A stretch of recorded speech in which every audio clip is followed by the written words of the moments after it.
The Automated Podcast.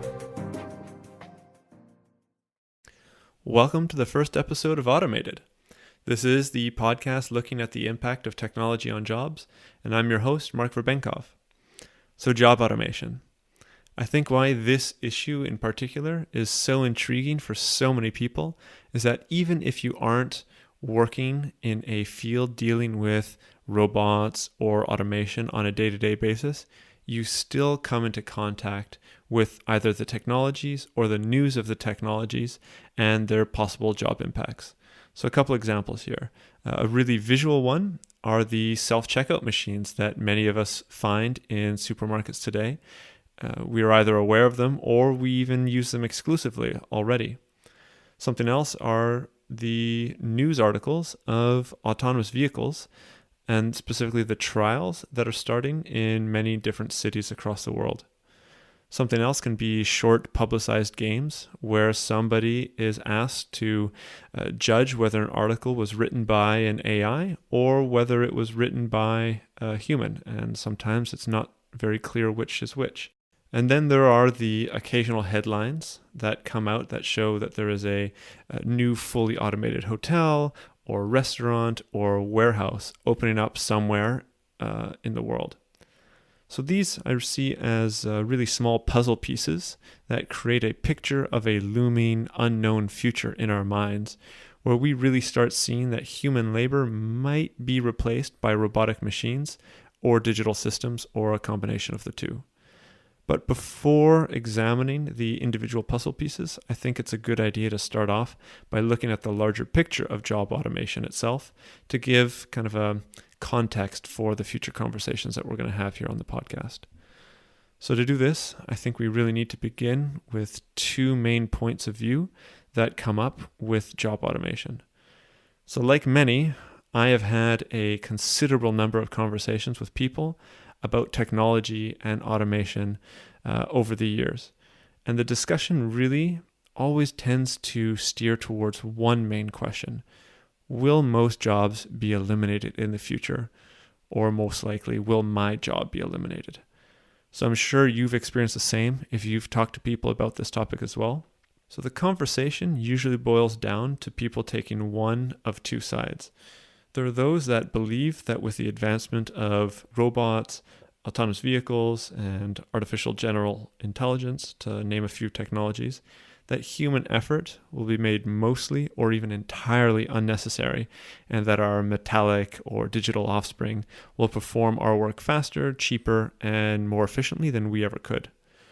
Or you can take the side that with all these new technologies, new jobs for humans will constantly be created as new industries and entire domains even are generated that don't even exist today.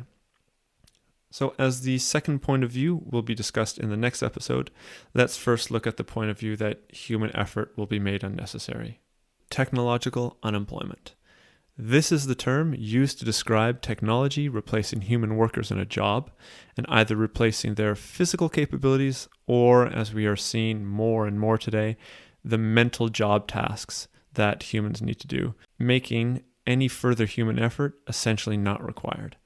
There are, of course, a number of intermediate steps that occur before complete automation happen, but this will be the focus of a future episode. So a great example of technological unemployment and specifically the trend of this is the elevator operator, which, funnily enough, my grandfather, as a new immigrant from France back in the 1960s, took as his first job in a Vancouver hotel for a few months. So if you're not familiar with this job, it consisted of somebody having to stand in the elevator, open and close the door for the elevator travelers, as well as manually gauge the speed and slow the elevator with a large lever so that it could stop parallel to the desired floor. However, once the control system was built, this technology enabled the elevator to automatically adjust the speed, as well as stop at the desired floor with the precision that all of us expect today. Because of this, there was really no need for elevator operators anymore, and the job quickly dried up as the profession was automated mostly in the 1970s. So this example clearly showcases manual automation, where repetitive and relatively simple action is able to be done more efficiently by a mechanical system. So this form of automation has really been going full steam since the first industrial revolution. As I'm sure many of you are aware, we have built a prolific amount of machines that have reduced the need for human physical labor in pretty much every single domain of society, many including transportation or agriculture or manufacturing. So though this trend continues even today in, of course, greater degrees of sophistication, we have, for the most part, already shifted the developed world from agriculture to manufacturing and finally to service forms of work in only a few short centuries. So I can give a couple examples here. Even in the 1900s, all Western countries still had around an average of 60% of their labor force within agriculture. That's compared to today's numbers, which is, depending on the country that you look at, can be between 1 and 5%. So two examples here are the USA, which is already under 2%, and Europe, where I'm stationed at right now, has only about 4% of the labor force working in agriculture. You can compare this to today's service sector, which has roughly between 70 and 80%, again, depending on which country or place you go to, of the labor force within that sector. So what do we really learn from this? Is that through the implementation of new technologies, jobs and the individuals performing them have undergone really an absolutely incredible shift, and many would argue that this shift has been for the best. However, when considering future scenarios with job automation, fear typically lies in the fact that modern technologies, such as, again, robots, artificial intelligence, autonomous vehicles, even drones and IoT, will be able to do many of the physical, and here's the key point, as well as the cognitive tasks that most human workers do today. This can effectively cause an impact on the service sector greater than what happened with the agricultural sector over the past 100 years. So, the main problem with this, apart from the speed at which it is happening, of course, is that a new sector might not require or even need the amount of human labor as previous sectors did, even at the start, because of the now physical and cognitive automation tools really effectively replacing traditional work done by humans. We can use this podcast as an example, actually. So for this, I can research topics using the internet, record and edit the podcast episodes themselves using certain software, and even publish to online platforms, all just by using my computer. I don't need individual researchers, production, or marketing teams at all.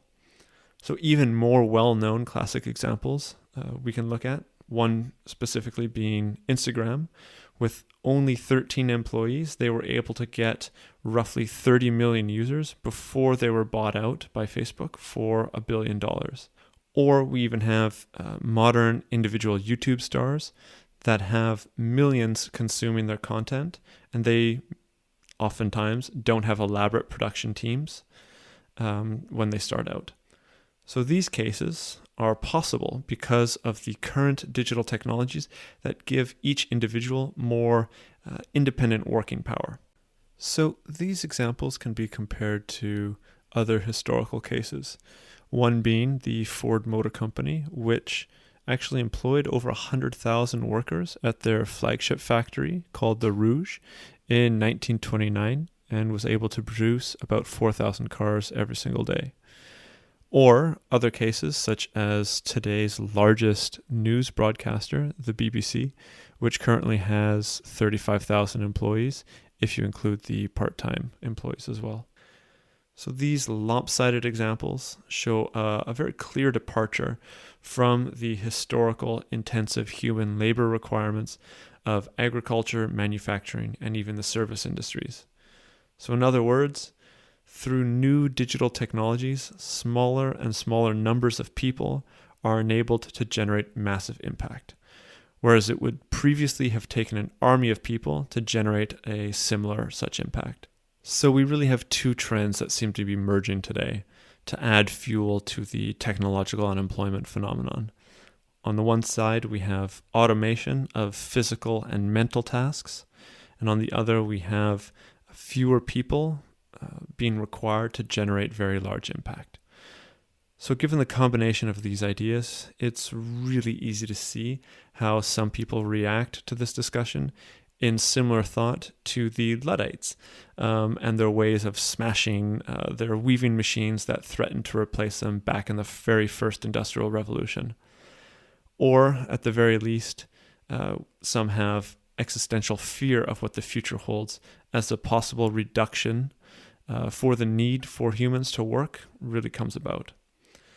So many people are asking, will doctors, lawyers, teachers, waiters, pilots, and even taxi and truck drivers go the way of elevator operators, lamplighters, log drivers, even switchboard operators, and lectors of the past?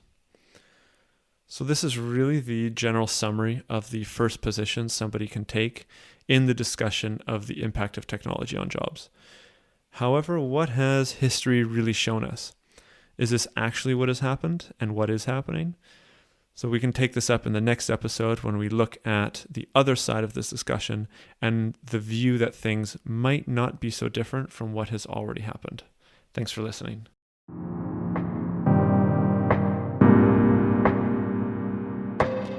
The Automated Podcast.